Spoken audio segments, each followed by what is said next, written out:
I've been asked a few times on how do you take the wing off a Defender. So I thought to myself, well, we've got this car here, I'm not going to take the wing off to show you. I'm going to describe how you take it off, because we don't know where this project's going, so I don't want to make work for myself.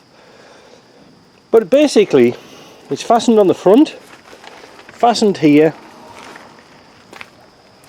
and then there's a series of 4 bolts down this side. So where do we start? Well, it depends which side you want to take off. I mean, this is a right-hand drive, so left-hand drive, everything's at the other side. So say for example we want to take this side off. Now there's 2 ways of doing it. You can take the wing off with the inner arch or without. You know, just leave the inner arch in and take that off separately. That's really the way I do it, because I find it a lot easier. Even though there's some fiddly bolts underneath, you've still got to take the washer or the heater intake off.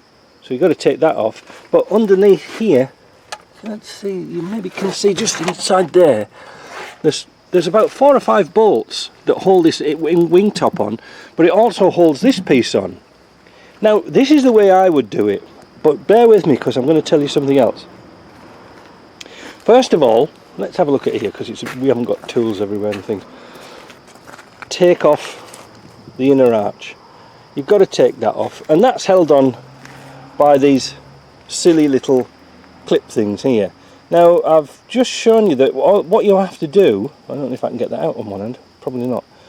You push the pin, the little black pin out with a punch, I think it's a 1/8, and you push the pin out and then somehow get this out. Now when you're putting them back in, this is my little tip, a number 6 screw, and you can see how long it is, it's about what, an inch or so.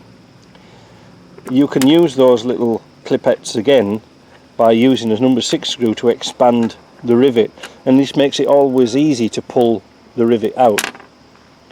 So arch off, and then you've got to disconnect your wire. Now depending what Land Rover it is, some have got a multi-plug up here like the TD5 type of vehicle, but some you have to disconnect all the little bullet connectors and what have you from the front. The thing is, why you need to take the arch off is 2 reasons.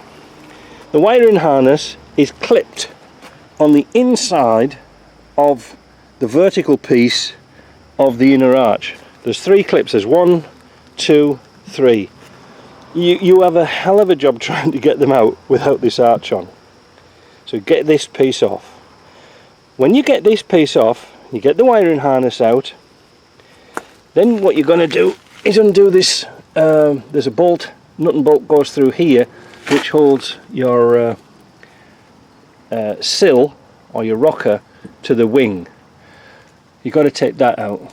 There's a metal bar usually attaching the 2. Let's have a look inside and I'll show you. This is all rotten, but you've got the idea. There's the metal bar, look, just down there. So you've got to take that. Got to take that from here and then swing it away. When you've got access to when this is off, then you've got access to 4 bolts that's on here. Now pay attention everybody, because this is important, and it's really important, because a lot of people struggle on with these things, and they say, oh, we can't get the spanners for it. Well, the reason why is because they're Whitworth. The top bolts that hold that top of the arch on are 3/16 Whitworth. They're an Acme thread. It's a very old type of fastening, harkening back to the old Series 2s, so and Series 2As.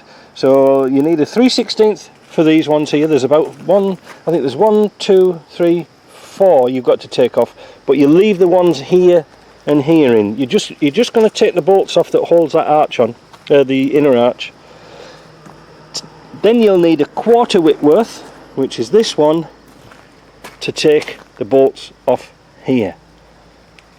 9/16 AF is a little bit wrong. 13mm won't go on.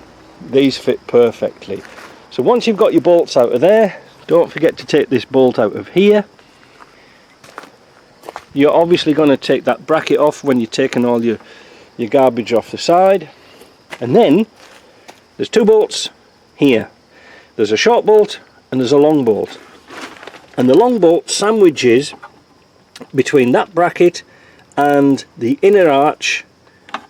You can take that one out, and then that's the short one, and that little bracket there is just holding the front of the wing on. I hope you can see that.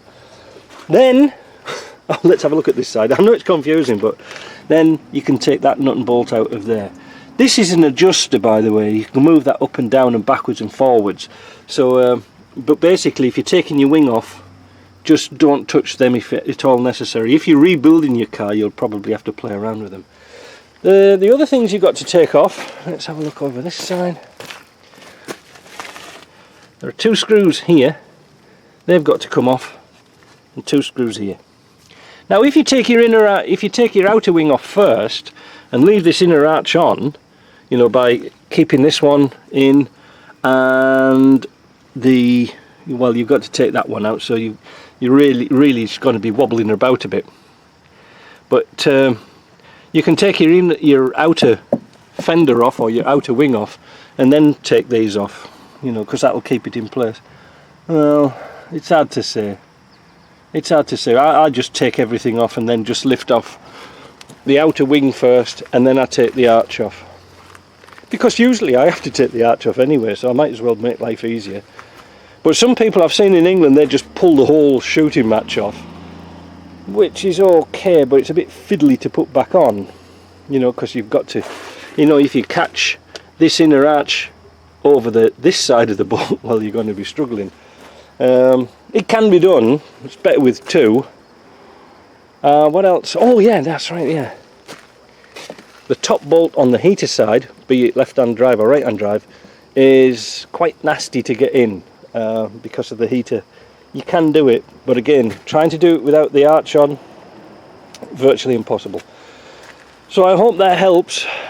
If you get a question, let me know. We will be taking these wings off, well, I don't know, maybe. I don't know where this project's going.